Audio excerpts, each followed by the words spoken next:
Episode 103, Corporate Social Work on the Social Workers Rise podcast.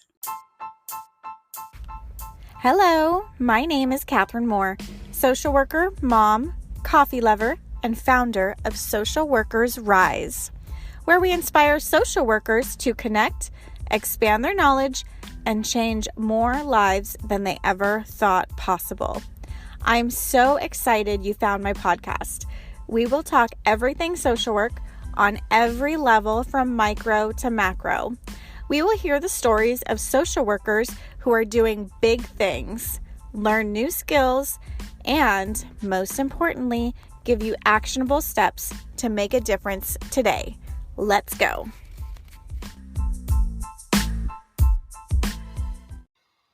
Hello, and welcome to another episode of Social Workers Rise. It is your host, Catherine here.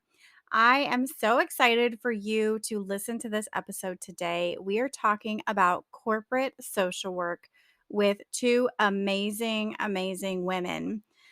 One is Jennifer Pelham. She is an MSW currently working as a senior IT consultant / Prosky certified change practitioner at a large healthcare organization. She has a background in corporate social work. She also has experience in information technology or IT, change management, human resources, and internal communications. Our next guest is Michelle Rojas. She is also a corporate social worker. She's an experienced diversity and inclusion leader and a cross sector athlete with a career spanning across roles with social impact organizations, nonprofits, and mission driven companies. Michelle currently works as the Associate Director of Diversity, Equity, and Inclusion, or DEI, at Spring Health, which is an EAP working to eliminate every barrier to mental health while also building the mentally healthiest and highest performing company possible. Michelle has her bachelor's and her master's degree in social work. So these ladies have co-founded the Corporate Social Work Collective, which is an organization dedicated to advancing the field of corporate social work by building community, education, and advocacy. The mission really is to bring corporate social work as a traditional social work career path. So this episode is full of gems. I am not kidding when I can say it may be the episode to make you tens of thousands of dollars if you decide to pursue corporate social work. We talk about what it is, what types of jobs are available, how is the demand looking right now for our skill sets as social workers in this field.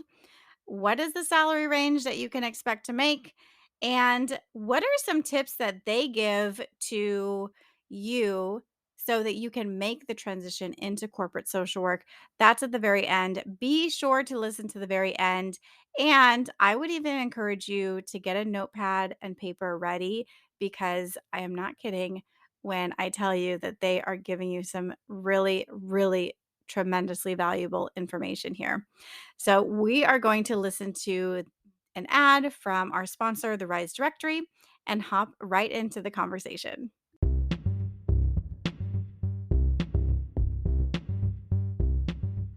This episode is proudly brought to you by the Rise Directory, a national directory of clinical supervisors who are dedicated to helping the next generation of clinical social workers grow in their clinical skills.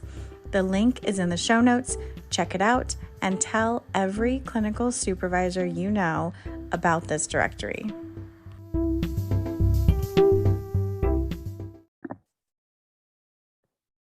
Hello, and welcome to another episode of Social Workers Rise. Today, we are talking about corporate social work with Jennifer Pelham and Michelle Rojas, and they are the founders of the Corporate Social Work Collective. Welcome, ladies. I'm so happy to talk with you today. Yeah, thanks for having us. It's great to be here. So Yeah, I'm excited too. Let's start with a little introduction, just a quick snapshot of kind of who you are and what you do. Sure. Yeah. Michelle, you want to go? Sure. Well, first and foremost, I'm a social worker, self-identified corporate social worker now. I started my career very traditionally in child welfare many years ago, and then made the switch into social enterprises, and then made the switch into corporate. So right now I lead diversity, equity, and inclusion at a mental health company startup called Spring Health. And I've been here about 7 months and really, really love it. Yeah. Yeah, my name is Jennifer, and yeah, I'm a social worker. I've been doing corporate social work for 15, 20 years now. I graduated with my BSW and my MSW and did traditional social work for a little bit. I was a therapist, a case director. And then, yeah, I pivoted into a Fortune 500 company doing career development program management, learning consulting. I became a mentoring expert. I became a digital collaboration expert. And then, so I was in HR, and then I found myself in internal communications. And I discovered change management through both of those roles and found my niche. Like, I love change management so much. And then, yeah, so I've been doing change management. I'm currently a senior IT consultant for a very large healthcare organization. Yeah. Awesome. Sounds exciting. So first, let's start off. What is corporate social work? Like when we say that term, what are we referring to? Is there a definition for it? Yeah, it's a loose definition, but essentially corporate social work are social workers who have a BSW or an MSW and find themselves in non-traditional settings, predominantly corporate settings. So, we have a lot of folks that work in HR and in different for-profit companies, or leading programs, or like Jennifer, have very niche expertise. And so that's kind of how we define corporate social work: anyone who has that social work degree and is in a non-traditional corporate setting. Thank you for that, Michelle. Yeah, and so yeah, when I found myself in a corporate setting and I did not want to lose my identity as a social worker, I very much, still used all of my skills. Like, I'm teaching people how to be good mentors, good mentees, how to make the most of workplace relationships and, work in remote environments, and all of those skills that, I'm teaching, I learned, from, my social work degree. And so I started calling myself a corporate social work. I was friends with people who were like organizational psychologists and worked with them. And I'm like, organizational social work, I don't know. I like, a corporate social work. And so, I just started using the term and putting it on my LinkedIn. And I would tell everybody about my background because I wanted people to know, like, how diverse a social work degree is and how I was still using my skills. And every time I would switch jobs or meet people, I always got a lot of interest, like, oh, well, tell me about like your background and, you know, how did you switch into this, career from, your social work background? So it's always like a great story to tell. And thank God you put it on your LinkedIn, because when I was ready to make that pivot from nonprofit social impact into corporate, that's how I ended up meeting Jennifer. And I messaged you on LinkedIn and I said, you're a rock star or something like that. And then we became friends. And I was like, listen, I do not think we're the only two people that see a value in this or a need around this. And so we developed the Corporate Social Work Collective shortly after.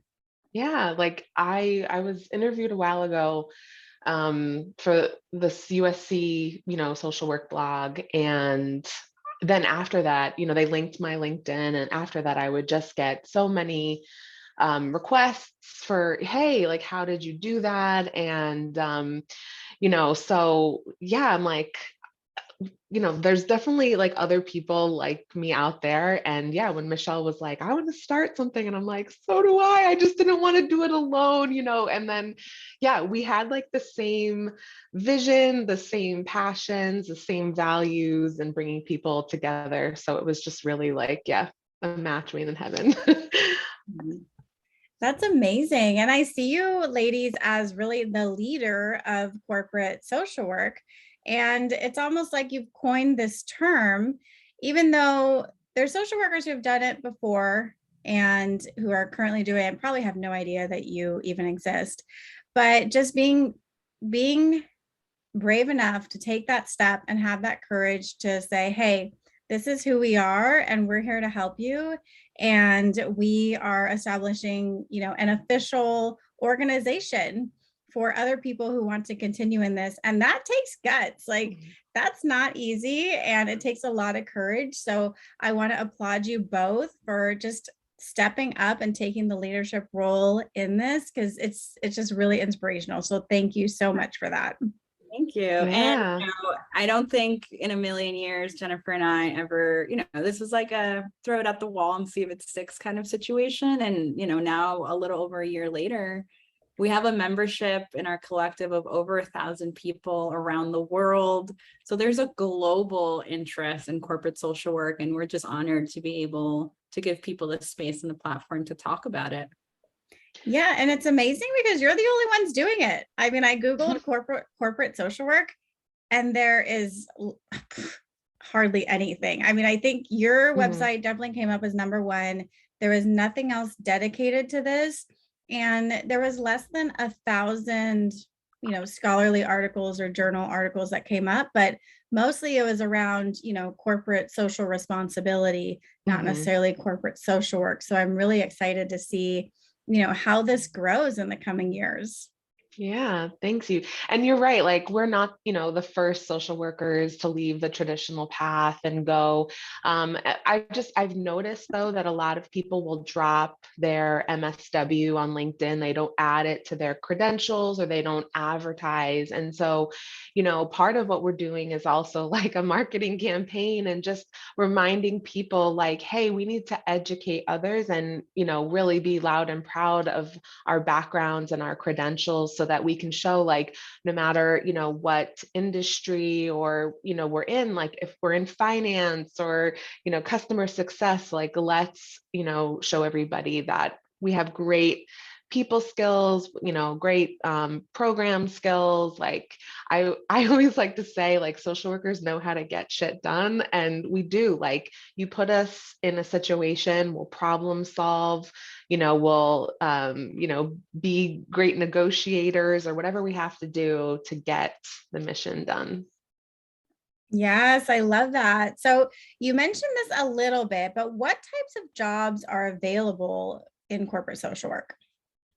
Yeah, so this question is a little bit tricky to answer. I'll give the vague answer and the specific answer.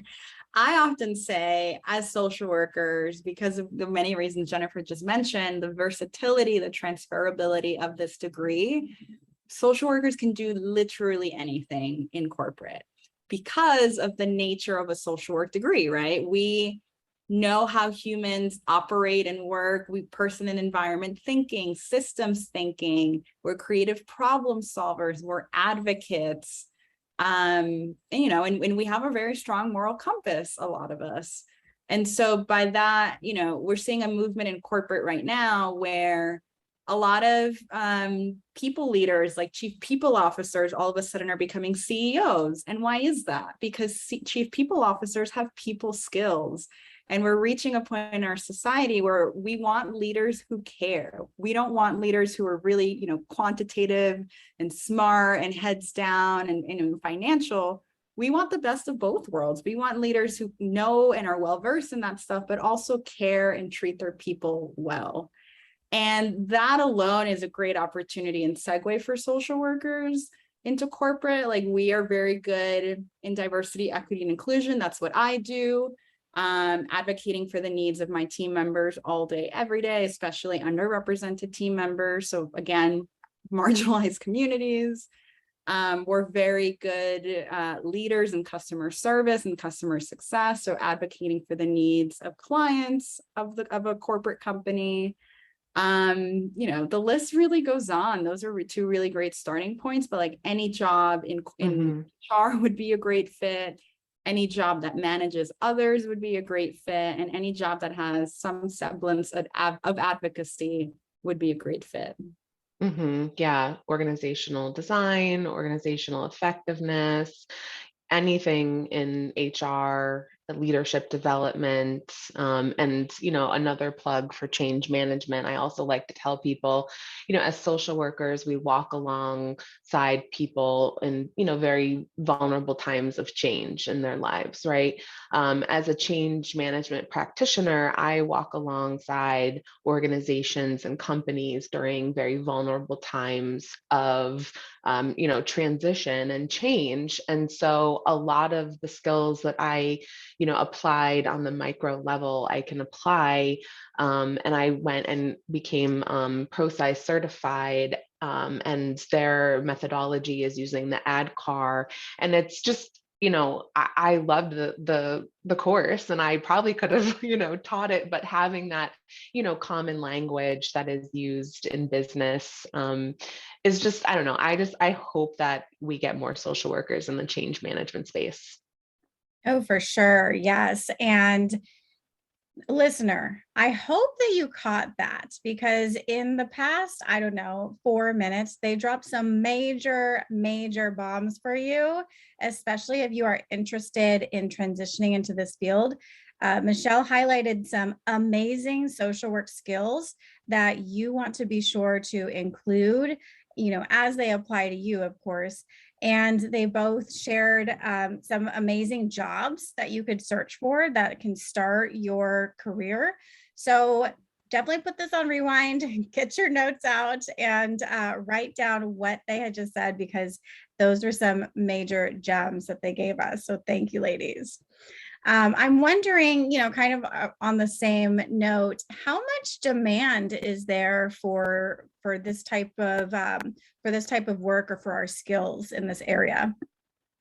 Yeah, that's a great question, and one that I often get quite a bit. So I think as social workers, we're expecting companies to post, "I need a corporate social worker ASAP." And that's just frankly not going to happen, or we're not there yet. What you need to do is identify a job that, meets the transferable skills that you have as a social worker.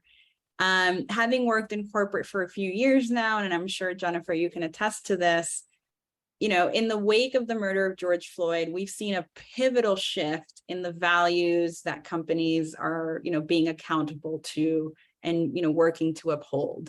We're seeing it right now. There's a trend around quiet quitting and people getting quiet fired, and this, belief that you don't need to work and you shouldn't work more than 8 hours a day, which is all around wellness and employee well-being and performance. And so because of these trends that we're seeing in corporate, this is a phenomenal time for social workers to get involved, because, what I often encounter is that corporate companies don't have the language. Oftentimes what they're looking for is a social worker. They just, don't fully understand the impact and the capabilities that social workers have.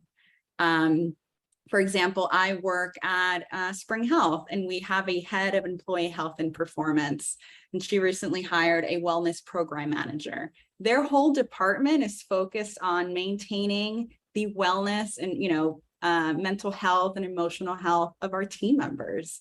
And we're not alone in that. So many other companies are beginning to prop up employee wellness and performance departments. So that's just one avenue, but I think sets a really good example of the trends that we're seeing across the board.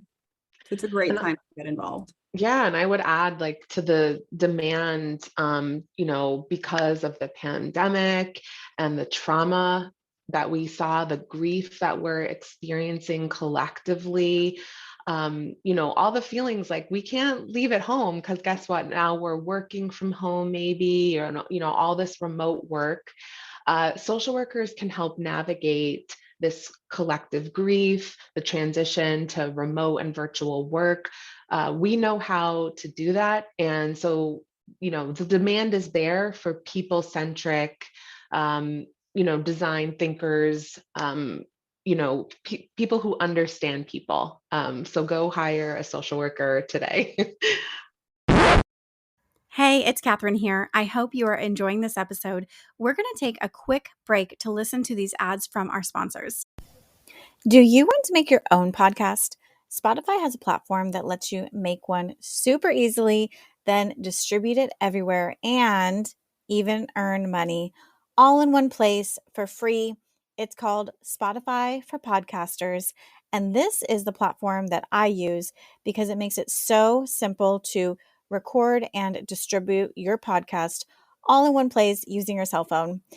What you need to do is download the Spotify for Podcasters app or go to www.spotify.com/podcasters to get started. If you're planning to take the BBS Law and Ethics exam, the ASWB Masters or Clinical Licensure exam, or if you're studying for the MFT exam, then you need a proven program that can help you understand the exam questions and pass with confidence. If this is you, I highly recommend the Therapist Development Center.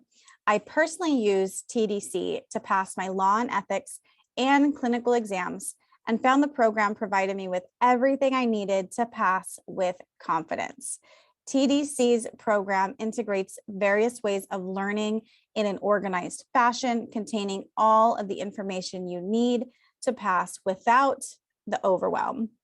And now, bonus, TDC is also offering a library of continuing education courses that fulfill your license renewal requirements and will support you in your career development.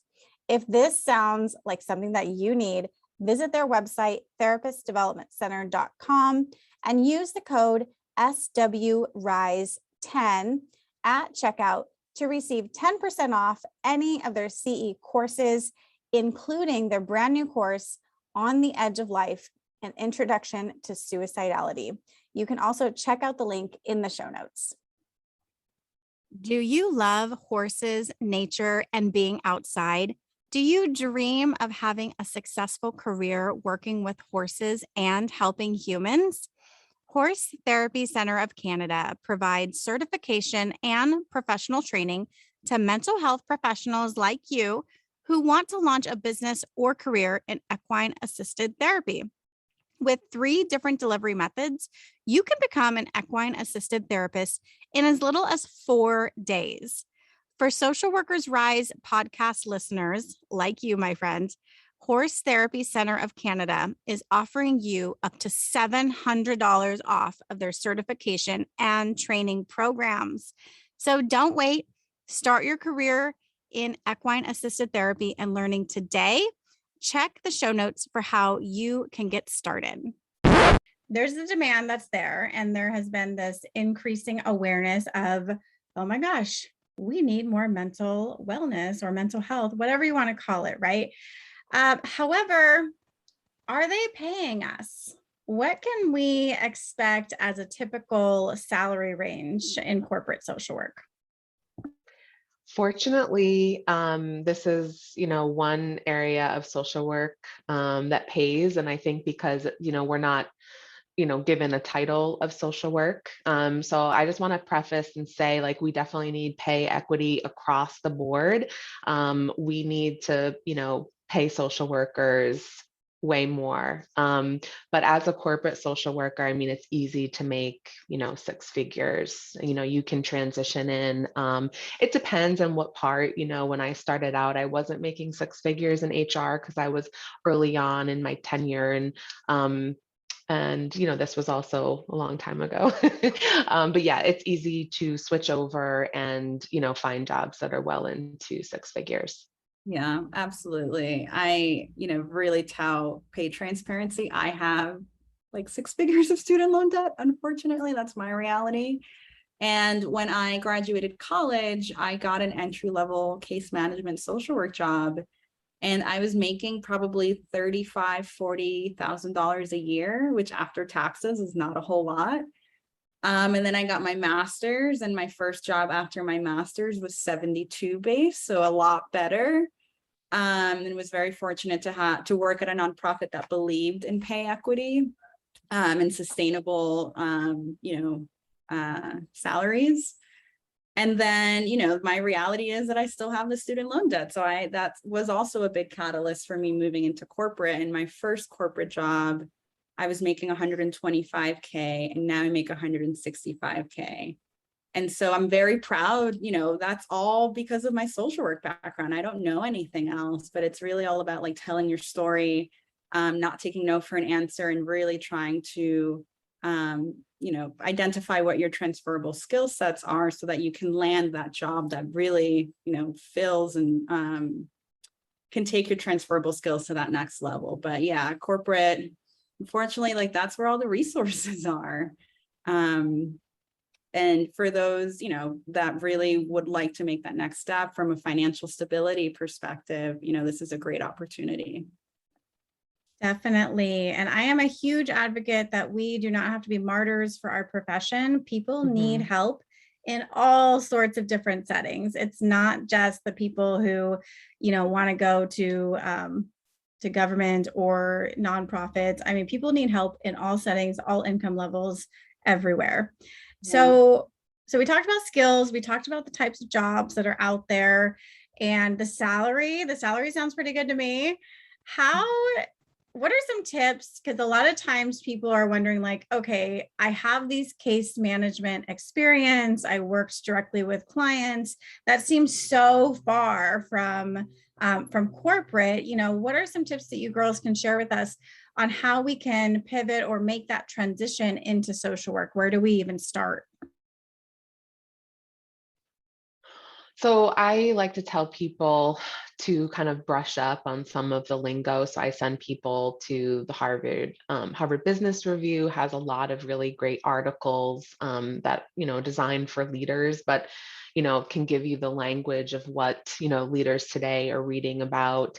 I also tell everybody to go read Dare to Lead by Brene Brown, because it also gives us a common language. Her work is spreading into a lot of the Fortune 100 companies. And so people are familiar with some of the language from the Dare to Lead, and bring her or, her people in for, work and culture work.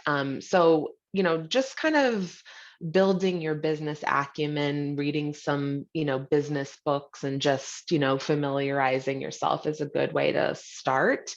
And then, go to LinkedIn and go, think of a company and look at their job board. Like if you are interested in, healthcare or tech or whatever. I did a contract job with Pandora. I'd always want to work, at Pandora when I lived in California.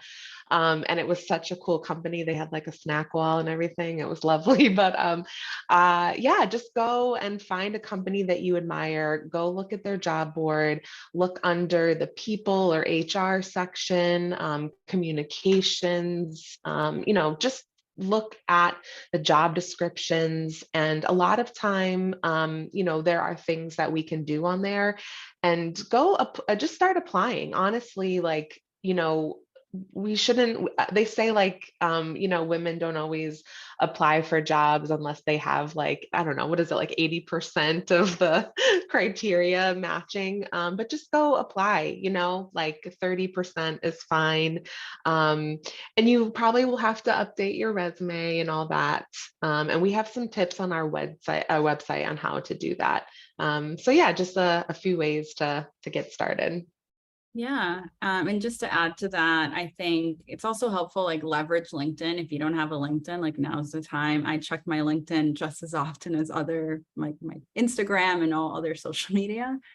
But don't be afraid to cold message someone. If you find a cool job, and oftentimes now LinkedIn posts recruiter or the hiring manager is for that job with their page, like message them and say, hey, I'm super interested in this job. I am a social worker, and this is why I believe I would be great at this job.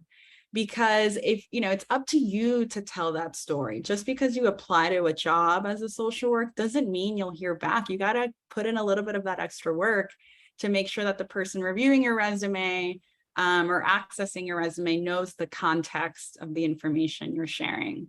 Another resource I love to share, we live in a world now where corporate jobs get thousands of applications. And it's no longer a human being reviewing all of those applications. Companies use applicant tracking systems. And so, when I was making the pivot, I learned that. And so there are a few free applicant tracking scanners online. I use one via a website called Cultivated Culture. And what I did was I would copy and paste my resume, copy and paste the job description, and then this tool would tell me what percent match the language on my resume was to the job description. And, specifically like, hey, the job description says the word leadership 5 times, your resume only says it once. So that would tell me, hey, I need to rework my resume to include the word leadership because that's what they're really looking for in the job description. And I would keep tweaking it until my resume and the job description were an 80% match. And more often than not, like maybe 3 out of 5 times, I'd hear back from a recruiter. So that coupled with messaging people on LinkedIn really positions you well to hear back and start that interview process. Another thing that is super important alongside what Jennifer said about knowing the language is quantifying your work. As social workers, we often think that our work is fluffy and not measurable, and it's just feel good, I'm helping people. And yes, that is true, but there's certainly an impact to what you're doing. And, it's important to add numbers to it so that, hey, I did X, it led to Y, which impacted C. And that's kind of the language and the lens that a lot of corporate, hiring managers and recruiters look at resumes through.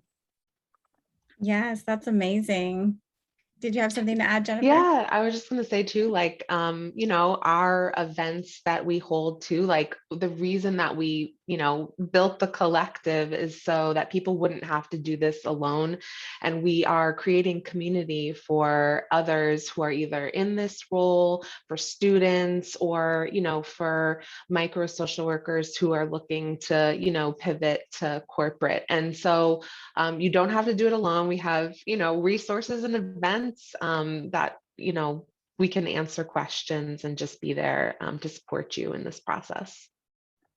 That is amazing. So you girls just shared some amazing tips on how we can transfer or make the pivot into corporate social work. So just to recap, some of the major takeaways that I heard was, 1, get to know their language. And don't expect corporate people to understand the value that you bring as a social worker. You have to literally spell it out on your resume, on LinkedIn, tell them specifically like what you do, and assume that they know nothing about social workers because they probably know nothing about social work.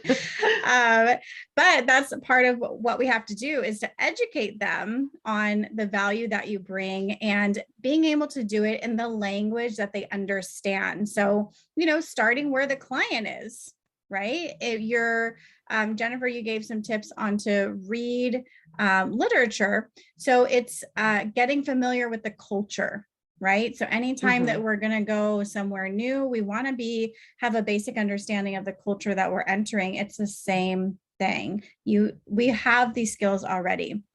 And really brushing up on our LinkedIn presence, our LinkedIn profile. That is where the professional recruiters are going to be. That's where we're going to find them. They're probably not going to be on TikTok looking for a DEI specialist, diversity, right. equity, inclusion, right? Maybe, but chances are they're going to take you a lot more seriously if you have a LinkedIn presence.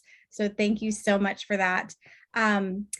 Where can we find you? Where are you guys at? Do you have any upcoming events, any services that we might be able to take advantage of? Yeah, absolutely. You can find us. If you Google corporate social work, you're going to find our website, but our website is cswcollective.com.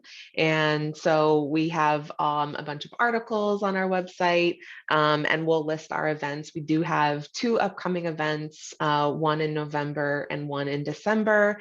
And then, yeah, you can find us on LinkedIn and Instagram. And yeah, we hope that you'll come and find us, and make sure you join our mailing list too on our website, because we, email the registration out for our events and everything. And we don't send that much mail, but we do send reminders and things like that to join our events. Great. Can you tell us a little bit about the events coming up? I'm curious. Yeah, so we took a sabbatical this summer just to kind of recharge. My dog is growling at me, apologies. And so we're coming back slowly. We want to reintroduce ourselves, welcome or the new members we've gotten in this period. So they're just going to be light, fun, heartfelt events, some structured networking, and give people some overview about what we're planning for 2023.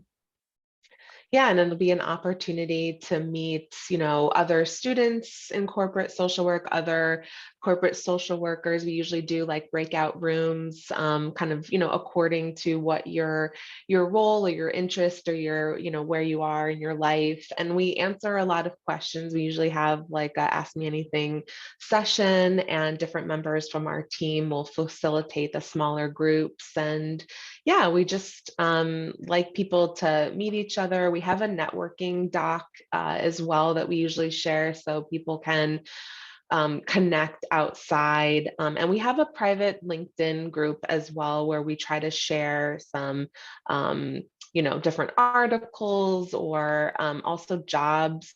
Had past speakers who are in corporate roles share job opportunities within the private group. So yeah, all of that we can help you find on LinkedIn or in our events.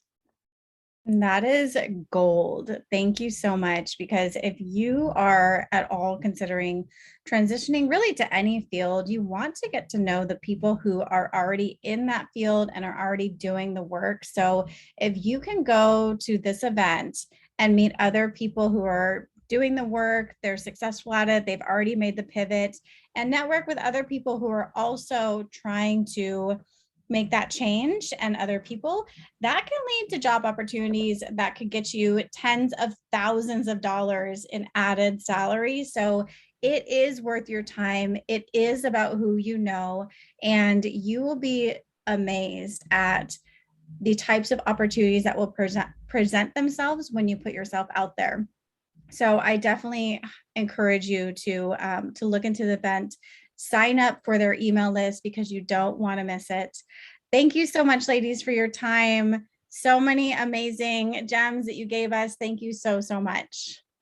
Yeah, thank you, Catherine. I really appreciate you having us and being able to share the story of corporate social work. And yeah, we hope to see everybody at our upcoming events. You find on our website. Yeah, thank you so much. Always lovely to talk about the collective, and we welcome anyone who, wants that push and support in community. Thank you.